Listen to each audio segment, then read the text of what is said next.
क्या आप जानते हैं कि जिस चैनसॉ का आज हम जंगलों में पेड़ काटने के लिए इस्तेमाल करते हैं वो कभी डॉक्टरों के लिए मेडिकल टूल के रूप में बनाई गई थी। और क्या आप जानते हैं कि कभी भारत का 1 रुपया कई डॉलर से भी बड़ा था। और क्यों नॉर्थ कोरिया में नीली जीन्स पहनने पर पाबंदी है। और कैसे एक नॉर्मल बिस्कुट बन गया दुनिया का सबसे महंगा बिस्कुट। और क्या आपने कभी नोटिस किया है कि रेगिस्तान में गाड़ी स्लो चलती हुई क्यों लगती है। दरअसल इसे मोशन परसेप्शन कहते हैं। जब आप शहर में गाड़ी चलाते हैं तो सड़क के किनारे पेड़, इमारतें और दूसरे वाहन तेजी से पीछे जाते दिखते हैं, जिससे दिमाग को स्पीड का सही अंदाजा लग जाता है। लेकिन रेगिस्तान या किसी खुले मैदान में जहाँ दूर दूर तक कुछ नहीं होता तो आपके आसपास की चीजें धीरे धीरे मूव होती दिखती हैं। इसी वजह से दिमाग को लगता है कि गाड़ी धीमी चल रही है, भले ही असल में स्पीड ज्यादा हो। यही वजह है कि रेगिस्तान के हाईवे पर कई बार लोग जरूरत से ज्यादा स्पीड कर लेते हैं, क्योंकि उन्हें लगता है कि वो धीरे चल रहे हैं। इसी को स्पीड इल्यूजन भी कहते हैं। नेक्स्ट, दुनिया का सबसे महंगा बिस्कुट। अगर हम एक बिस्किट की बात करें तो क्या कीमत सोच सकते हैं? 100 रुपए, 1000 रुपए या ज्यादा से ज्यादा 5000 रुपए। लेकिन आज हम एक ऐसे बिस्किट की बात कर रहे हैं जिसकी कीमत सुनकर पैरों तले जमीन धंस जाएगी। वो भी सिर्फ एक पीस बिस्किट की कीमत, पूरा पैकेट इसमें शामिल ही नहीं है। इस बिस्किट का रिश्ता टाइटैनिक जहाज से है। इस बिस्किट की कीमत इतनी ज्यादा है कि आप इतने में एक लग्जरी कार आराम से खरीद सकते हैं। इसके अलावा गाँव में ढेर सारे खेत अपने नाम लिखवा सकते हैं। ये बिस्किट भारतीय मुद्रा में करीब 15 लाख रुपए का सिर्फ एक पीस बिका है। अब अगर आपको लग रहा है कि इस बिस्किट को बनाने में कई अनमोल चीजों का इस्तेमाल हुआ है तो आप गलत हैं। ये बिस्किट भी आम बिस्किट की तरह ही मैदा, पानी और चीनी के घोल से ही बना हुआ है। वहीं इस बिस्किट की साइज की बात करें तो इस बिस्किट का साइज 10 सेंटीमीटर है। ये बिस्किट दिखने में बिल्कुल किसी आम बिस्किट जैसा ही है। रिपोर्ट्स की माने तो अक्टूबर 2015 में एक बिस्किट नीलाम हुआ जिसकी कीमत 15,000 पाउंड लगी। भारतीय मुद्रा में ये करीब 15 लाख रुपए हैं। यही एक ऐसा बिस्किट था जो टाइटैनिक जहाज डूबने के बाद सलामत बच गया था। स्पिलर्स एंड बेकर्स का पायरेट क्रैकर बिस्किट टाइटैनिक एक लाइफ बोट में रखे सर्वाइवल किट में मिला था। इस वजह से इसे दुनिया का सबसे कीमती बिस्किट माना जाता है। ये बिस्किट जेम्स पेनविक नाम के शख्स के पास था। जिस वक्त टाइटैनिक डूबा उस वक्त पेनविक का जहाज भी समुद्र में था।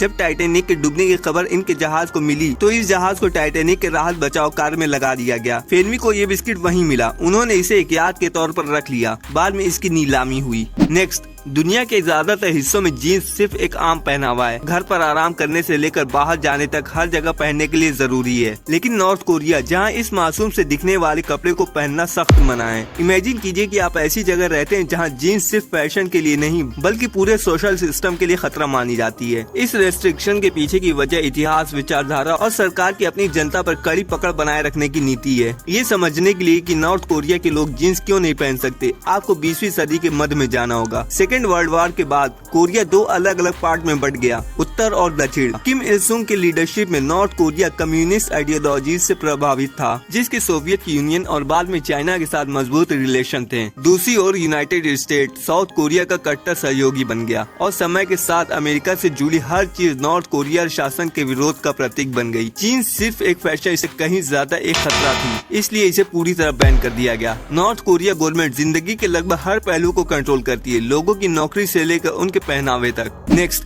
क्या आप जानते हैं कि आजादी से पहले 1 रुपए की कीमत लगभग $13 हुआ करती थी। ब्रिटिश गवर्नमेंट ने इसे सिल्वर स्टैंडर्ड से जोड़ा था, जबकि पाउंड गोल्ड स्टैंडर्ड पर था। धीरे धीरे वर्ल्ड वॉर्स और ब्रिटिश पॉलिसीज की वजह से भारतीय अर्थव्यवस्था कमजोर होती गई। 1947 आजादी के समय भारत ने जब आजादी हासिल की तो 1 रुपए की कीमत $1 के बराबर थी। तब भारत के पास कोई बाहरी कर्ज नहीं था। 1950 से 1966 तक भारत ने बड़े पैमाने पर योजनाबद्ध विकास मॉडल अपनाया और बाहरी कर्ज लेना शुरू किया। 1966 में पहली बार रुपए का डिवैल्यूएशन किया गया और $1 7.5 रुपए के बराबर हो गया। 1980 से 1990 के दशक तक भारत ने और कर्ज लिया। 1991 में भारत को गंभीर आर्थिक संकट का सामना करना पड़ा, जिसकी वजह से सरकार को रुपए का मूल्य फिर से गिराना पड़ा और $1 17 रुपए 90 पैसे तक पहुंच गया। 1991 के बाद भारत ने ग्लोबल इकोनॉमी के लिए अपने दरवाजे खोले, विदेशी निवेश बढ़ा, लेकिन रुपए की कीमत धीरे धीरे गिरती रही और 2000 में $1 45 रुपए के करीब हो गया। 2010 के बाद रुपए की गिरावट तेज हो गई। 2013 में $1 60 रुपए से ज्यादा का हो गया और फिर 2020 में कोविड-19 महामारी के बाद रुपए की गिरावट और तेज हो गई। आज 2025 में $1